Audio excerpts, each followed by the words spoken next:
नागपुर में आयोजित चिंतन शिविर में राष्ट्रवादी कांग्रेस नेता सांसद प्रफुल्ल पटेल ने बड़ा बयान दिया। उन्होंने कहा कि महाराष्ट्र में स्थानीय स्वराज्य संस्थाओं के चुनाव में पार्टी को अच्छा प्रदर्शन मिलेगा। विदर्भ में पार्टी को मजबूत करने के लिए बैठकें और 10 ग्रुप में चर्चा की योजना बनाई गई। पटेल ने कहा कि पिछले चुनाव में हमने 6 सीटें जीती थी, अब हर बूथ पर ताकत दिखाएंगे। प्रत्येक पक्षाला काय पुढच्या ध्येय दिशा आणि धोरण ठरवावं लागते आणि या निमित्तानं आज आम्ही नागपूरला राष्ट्रवादी काँग्रेस पक्षाचा चिंतन शिबिर आम्ही आयोजित केलं आहे।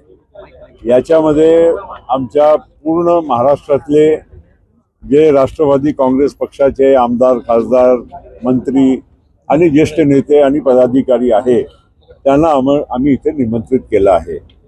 नागपूरच्या घेण्याच्या मागे उद्दिष्ट नक्कीच विदर्भामध्ये येणाऱ्या काळामध्ये राष्ट्रवादी काँग्रेस पार्टीची ताकद अजून वाढली पाहिजे। मागच्या निवडणुकीमध्ये 6 जागा आम्ही क्लिअरली लढली होती। महायुतीमध्ये 6च्या 6 जागा आम्ही निवडून आणलं। 7वी जागा एक मैत्रीची लढत होती, तिथे आम्हाला यश मिळालं नाही। पण एकंदर आज प्रत्येक जिल्ह्यामध्ये राष्ट्रवादी काँग्रेस पार्टीची मोठी ताकद आहे। आम्ही महायुतीमध्ये लढल्यामुळे आणि त्याच्या पूर्वी आम्ही महाविकास आघाडीमध्ये लढल्यामुळे विदर्भात थोडी कमी जागा लढायची। आता स्थानिक स्वराज संस्थेच्या निवडणुका आहे आणि त्यामध्ये जवळपास प्रत्येक पक्षाला आपापली ताकद दाखवण्याची पण संधी मिळणार आहे। महाराष्ट्रामध्ये स्थानिक स्वराज संस्थेच्या निवडणुकीमध्ये नक्कीच राष्ट्रवादी काँग्रेस पार्टीला चांगलं यश मिळेल याची आम्हाला खात्री आहे आणि त्याच्या तयारी अनुषंगाने आज हे शिबिर आम्ही आयोजित केलं आहे।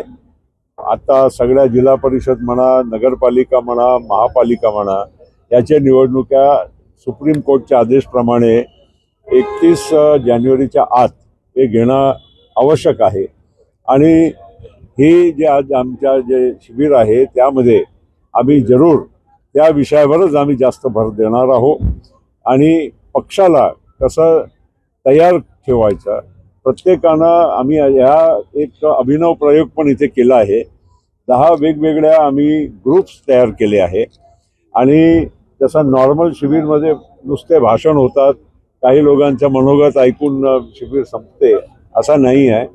इथे सुरुवातीला आमचे प्रमुख नेत्यांचे काही थोडक्यात मार्गदर्शन होईल, त्याच्यानंतर 10 ग्रुपमध्ये हे सर्व आलेले आमचे जे सहकारी आहे ते बसतील, वेगवेगळ्या विषयावर चर्चा करतील। 3 तास त्यांच्या आपसातल्या चर्चा झाल्यानंतर त्यांचे ग्रुप लीडर त्या ग्रुपच्या जे काही विचार आहे ते मांडण्याचा प्रयत्न करतील आणि त्यामुळे आज आमचा हा शिबिर जे आहे अतिशय महत्त्वाचा आहे।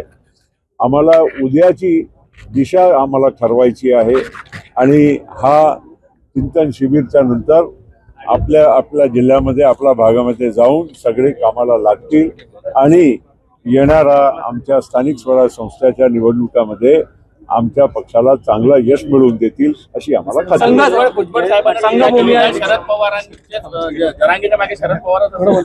बघा, भुजबळ साहेब समता परिषदच्या निमित्तानं काही भाष्य करत होते।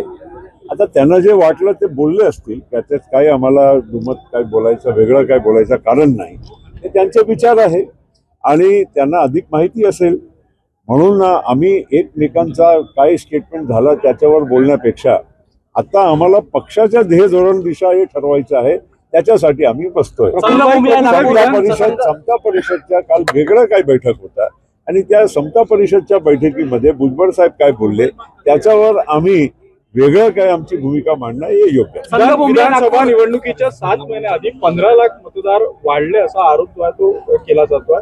राहुल गांधी यांनी देखील तसंच म्हटलेलं आहे की राहुल गांधीचे आरोप बिलकुल बेछूट आरोप बिना आधारे ते करत राहिलेले आहे।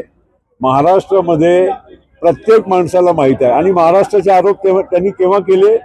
विधानसभेच्या निवडणुकीच्या 6 महिन्याच्या नंतर जेव्हा बिहारमध्ये SIR सुरू झाला त्यावेळी महाराष्ट्राचं इलेक्शन होऊन 6 महिने झाले होते आणि त्यांनी महाराष्ट्रामध्ये अधिक लोकांच्या मतदार यादीमध्ये नाव आला, नोंदला गेला असा त्यांनी आरोप केला। आता आपण सगळे महाराष्ट्रामध्ये आहोत, प्रत्येक बूथवर प्रत्येक पक्षाचा माणूस बसतो.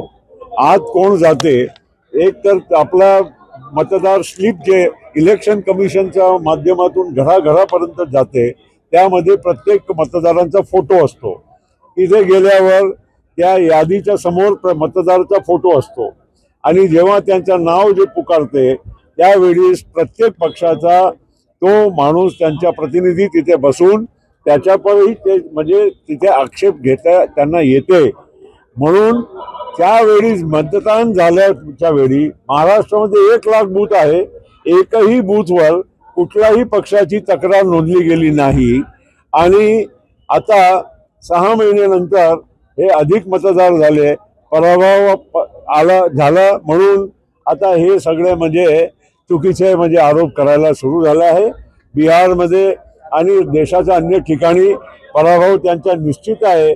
म्हणून आधी पूर येण्याच्या आधी पार बांधायची अशी त्यांनी एक भूमिका घेतलेली आहे की पराभव होणारच आहे, तर SIR वर इलेक्शन कमिशनवर टिकरा फोडायची. संघभूमी आहे नागपूर, या ठिकाणी शिबिर होत आहे. दीक्षाभूमी पण आहे नागपूर, काय महत्व आहे? बालेकिल्ला आहे, काँग्रेसचा होता, आता भाजपचा.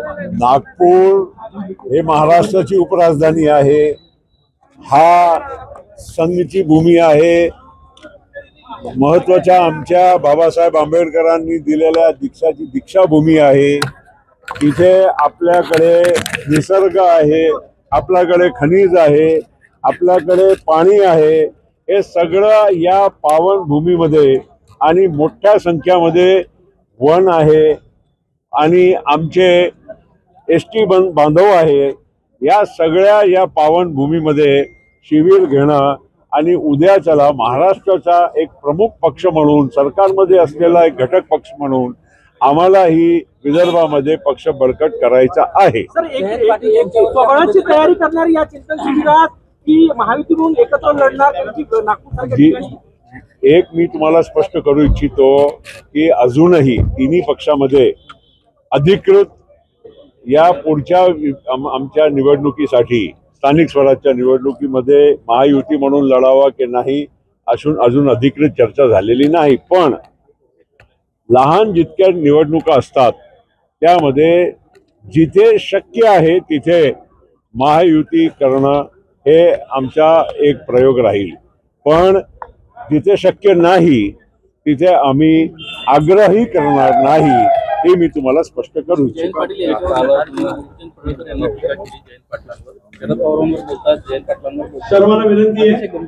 आता असं आहे की गोपीचंद पडळकर किंवा अन्य काही नेते काय भाष्य करतात त्याच्यावर मला अधिक काय बोलायची